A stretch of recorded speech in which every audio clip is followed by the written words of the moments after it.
नमस्कार, हमारे YouTube channel में आप सभी का स्वागत है।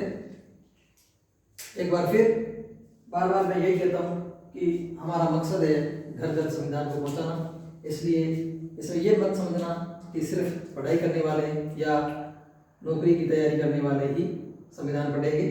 संविधान मैंने शुरुआत में ऐसा प्रयास किया है कि जो बोलना सीख जाए, जैसे 5-7 साल का बच्चा है वहाँ से लेके बच्चे, पढ़ाई करने वाले विद्यार्थी वगैरह सभी के सभी बुजुर्ग तक, 70-80 साल के बुजुर्ग तक है, उनको जिनको नॉलेज नहीं है वो भी संविधान को पढ़ करके अपने भारतीय संविधान की जो रूपरेखा है उसके बारे में जान सकते हैं। तो अब हम पढ़ेंगे भारत का संविधान। भाग 6 तक हमने पढ़ लिया था। अब भाग है 7वां भाग है वो हटा दिया गया है। ये भाग है जो हटा दिया गया है। इसमें अनुच्छेद 238 एक ही अनुच्छेद था जिसमें 7वां संविधान संशोधन करके और इसको समाप्त कर दिया गया। इसमें क्या था अनुच्छेद 238 में? 238 के अंदर था ख श्रेणी के राज्य, जो ख श्रेणी के राज्य थे वो समाप्त कर दिए गए। अब सब के सब राज्य है वो एक ही श्रेणी में है। जो पहले A, B, C, D श्रेणी के थे तो क श्रेणी के राज्य थे वो उसमें समाप्त कर दिए गए। अब भाग 7वां समाप्त कर दिया गया। अब अपन पढ़ते हैं भाग 8। भाग 8 के अंदर अनुच्छेद 239 से लेके 242 तक इसका जो विषय क्षेत्र है वो है संघ और संघ राज्य क्षेत्र, यानी यूटीज संघ राज्य क्षेत्र। तो संघ राज्य क्षेत्र से संबंधित अनुच्छेद है 239 से लेके 241 तक।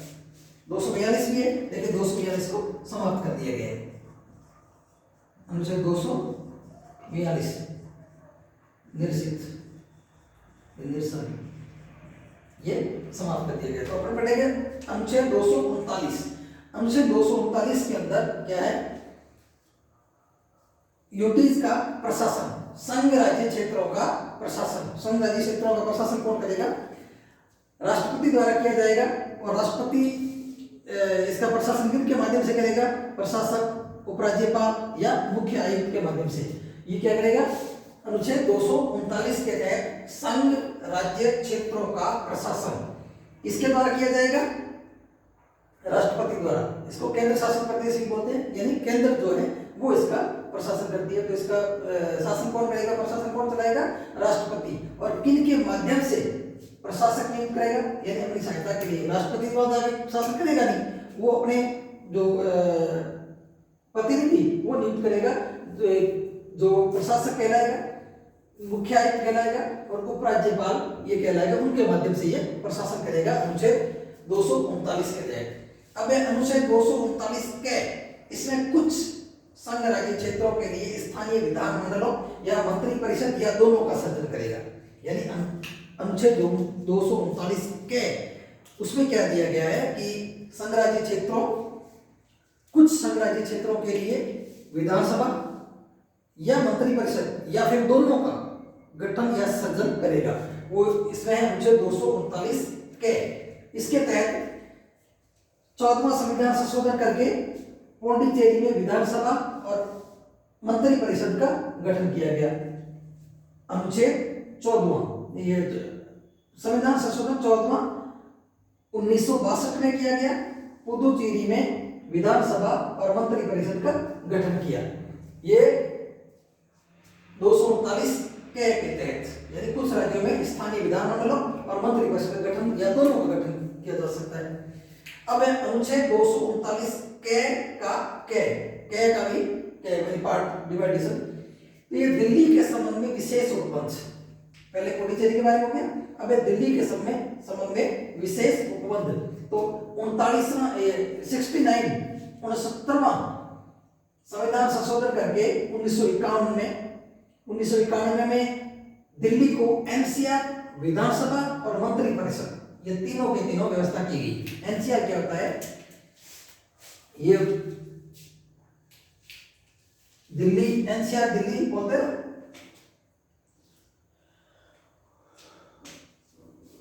राष्ट्रीय राजधानी क्षेत्र, नेशनल कैपिटल रीजन। तो दिल्ली को घोषित किया और उसमें विधानसभा की गठन किया और मंत्रिपरिषद का भी गठन किया। ये कौन से संविधान संशोधन के तहत? 69 69वें संविधान संशोधन 1991 द्वारा। और फिर 70वां संविधान संशोधन करके 1992 में दिल्ली और पुडुचेरी दोनों के लिए विधानसभा के जो क्षेत्र थे, विधानसभा के जो चुन के आते थे विधानसभा के मेंबर है, उनको राष्ट्रपति के चुनाव में भाग लेने की अनुमति दी गई। कौन सा संविधान संशोधन? 70वां संविधान संशोधन। यानी 14वें संविधान संशोधन ने क्या कर दिया? पुडुचेरी में विधानसभा और मंत्रिपरिषद का गठन कर दिया। और 69वें संविधान संशोधन 1991 में क्या कर दिया गया? दिल्ली को एनसीआर, विधानसभा और मंत्रिपरिषद का गठन कर दिया गया। ठीक है। अब उसी के बाद ही 17वां संविधान संशोधन 1992 में दिल्ली और पुडुचेरी दोनों के जो विधानसभा के अंदर चुन करके जो आते थे, एमएलए आते थे, उनको राष्ट्रपति का जो चुनाव होता है उसमें भाग लेने की परमिशन दे दी गई, अनुमति दे दी गई या अधिकार दे दिए गए। ठीक है। अब अनुच्छेद 239 ख, इसमें विधानसभा के विश्रांति काल में उपराज्यपाल की अध्यादेश की शक्ति, यानी अनुच्छेद 239 ख के अंतर्गत क्या होता है कि विश्रांति काल का मतलब क्या होता है? विश्रांति काल का मतलब है जब सत्र नहीं चल रहा होता है, सत्र नहीं चल रहा होता है, उस टाइम अगर किसी कानून की या किसी नियम बनाने की या किसी कोई व्यवस्था करने की, सरकार या प्रशासन चलाने के लिए कोई नियम बनाना पड़ता है, तो उसकी जो उपराज्यपाल, राज्यों के केंद्र में कौन करता है? राष्ट्रपति। राज्यों में कौन करता है? राज्यपाल। और केंद्र शासित प्रदेशों में या यूटीज में मान लो या संघ राज्य क्षेत्रों में कौन करता है? उपराज्यपाल, प्रशासक या मुख्य आयुक्त। अनुच्छेद 239 ख के तहत अब अनुच्छेद 240 में है कुछ संघ राज्य क्षेत्रों के लिए राष्ट्रपति के भी नियम बनाने की शक्ति। यानी कुछ राज्य क्षेत्रों में नियम कौन बनाएगा? राष्ट्रपति एक नियम बनाएगा, तो वो कौन सी है? 240 के तहत। अब 241 संघ राज्य क्षेत्रों के लिए उच्च न्यायालय का उपवंश, यानी अनुच्छेद 241 के अंदर क्या है कि यूटीज है, इनके लिए न्यायालय की व्यवस्था भी होगी। तो न्यायालय की व्यवस्था जो है, हाईकोर्ट की व्यवस्था है, अनुच्छेद 241 के अंदर है। संघ राज्य क्षेत्रों में उच्च न्यायालय की व्यवस्था कहाँ है? अनुच्छेद 241 के अंदर। और 240 के अंदर है, 40 जो है इसको हटा दिया गया है, निरसन कर दिया गया है। अब ये 242 जो है, अनुच्छेद 242 है, ये है नहीं, समाप्त कर दिया गया है। तो अब ये छोटा सा भाग है जिसमें ये 4-5 अनुच्छेद है, वैसे देखा जाए तो 3 अनुच्छेद है पढ़ने वाले, और ये हो गया। उसके बाद में अपन देखते हैं कि भारत में कुल कितने यूटीज है, संघ राज्य क्षेत्र कितने हैं? 8 है। ठीक है। पहले हमने पिछली क्लास में ये पढ़ा था कि 9 है, क्योंकि उसके बाद में क्या कर दिया कि ये जो दादर नगर हवेली और दमन दीव, इन दोनों को मिला दिया। कब? 26 जनवरी 2020 को दोनों को एक कर दिया गया। तो अभी 8 है। पहले 7 केंद्र शासित प्रदेश और 29 राज्य थे। अब 8 केंद्र शासित प्रदेश और 28 राज्य है। क्यों? क्योंकि जो 9 थे ना, उनमें से दादर नगर हवेली और दमन दीव, इनको दोनों पास पास है, इसलिए आपस में इनको मिला करके एक ही कर दिया गया प्रशासनिक सहूलियत के लिए। तो भारत में कुल 8 कौन से हैं? दिल्ली, पुदुचेरी, जम्मू कश्मीर, लद्दाख, अंडमान निकोबार द्वीप समूह, चंडीगढ़, दादर नगर हवेली और दमन दीव।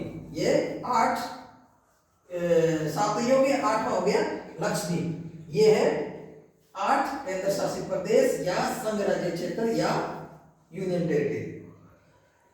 तो इनको याद करने के लिए कि दिल्ली, पुदुचेरी, जम्मू कश्मीर, लद्दाख और अंडमान निकोबार द्वीप समूह में, अंडमान निकोबार द्वीप समूह में जो प्रशासक होता है उसको क्या कहते हैं? क्या कहते हैं? उपराज्यपाल। क्या कहते हैं? उपराज्यपाल। और पहले ये जम्मू और कश्मीर एक राज्य था, उसको 31 अक्टूबर 2019 को राज्य का दर्जा समाप्त करके उनमें 2 केंद्र शासित प्रदेश बना दिए गए, क्योंकि ये केंद्र के अधीन, ये सामरिक और सुरक्षा की दृष्टि को देखते हुए इनको अखंडता को बनाए रखने के लिए जम्मू कश्मीर और लद्दाख दो क्या बना दिए गए, यूनियन टेरिटोरी यानी संघ राज्य क्षेत्र बना दिए। कब? 31 अक्टूबर 2019 को। फिर है चंडीगढ़। तो इन चीजों को देखो, दिल्ली, पुडुचेरी, जम्मू कश्मीर, लद्दाख और अंडमान निकोबार द्वीप समूह, इसका प्रशासक क्या कहलाता है? उपराज्यपाल। क्या कहलाता है? उपराज्यपाल। और चंडीगढ़ का जो प्रशासक है वो कहलाता है मुख्य आयुक्त। क्या कहलाता है? मुख्य आयुक्त। और दादर नगर हवेली और लक्षद्वीप, दादर नगर हवेली और दमन दीव का तथा लक्षद्वीप का, इसका प्रशासक कौन कहलाता है? इसका प्रशासक जो प्रशासक ही कहलाता है। इसका जो शासन करने वाला वो क्या कहलाता है? प्रशासक कहलाता है। तो इसको याद करने की देखो, दिल्ली, पुडुचेरी, जम्मू कश्मीर, लद्दाख, अंडमान निकोबार द्वीप समूह, इनको क्या कहलाओगे? इनकी ट्रिक बना लो कि उपराज्यपाल, उपराज्यपाल अंडे वाली जल पुड़ी खिलाएगा। उपराज्यपाल भाई यानी उपराज्यपाल की व्यवस्था है कहां पर? अंडे से अंडमान निकोबार द्वीप समूह, जैसे जम्मू कश्मीर, ले से क्या है? लद्दाख, और पू से पुडुचेरी। कितने हो गए? और डी से दिल्ली, जल पुड़ी। देखो, उपराज्यपाल अंडमान निकोबार द्वीप समूह अंडे वाली, ठीक है। जय जल से जय गए जम्मू कश्मीर और लद्दाख, और पुडुचेरी, और डी से दिल्ली। उपराज्यपाल अंडे वाली जल पुड़ी खिलाएगा। ये हो गया उपराज्यपाल, यानी उपराज्यपाल कहां कहां व्यवस्था है? अंडे वाली जल पुड़ी खिलाएगा। तो कितने राज्य हो गए? 1 2 3 4 5, 5 की जगह कहां क्या व्यवस्था है? 1 2 3 4 5, ये क्या है? 5 जगह क्या है होते हैं? उपराज्यपाल। और चंडीगढ़ का एक ही है, उसका मुख्य आयुक्त एक याद वैसे हो जाएगा। और दादर और नगर हवेली के अंदर, दादर नगर हवेली और दमन दीव, ये सारे डी से शुरू है, तो एक डी ले लो। और लक्षद्वीप से एक ले हो गया। तो प्रशासक इनका क्या होता है? इनका जो प्रशासन करने वाला कौन होता है? प्रशासक। तो प्रशासक केवल दाल खिलाएगा, क्योंकि इसके पास कुछ है ही नहीं। ये देखो, ये तो इंडिया के अंदर है, जो दिल्ली हो गया, चंडीगढ़ हो गया, ये बहुत हाई प्रोफाइल मतलब शहर है, बड़े बड़े शहर है। यहाँ सिर्फ जल है। ये देखो, ये जल है अंडमान निकोबार द्वीप समूह। यहाँ ये यहाँ की पुडुचेरी और ये जो दोनों है, इन्होंने दोनों ने समझौता कर लिया कि हम तो दाल ही खिलाएंगे। तो क्या हो गया? दाल है, दादर नगर हवेली, ये वाले पास में है ये दोनों, ये इन्होंने क्या किया? ये अंडे वाली जल पुड़ी, और ये क्या है? दोनों पास में है ना, दमन दीव और दादर नगर हवेली और लक्षद्वीप। ये क्या करें? ये दोनों क्या खिलाएंगे? दाल।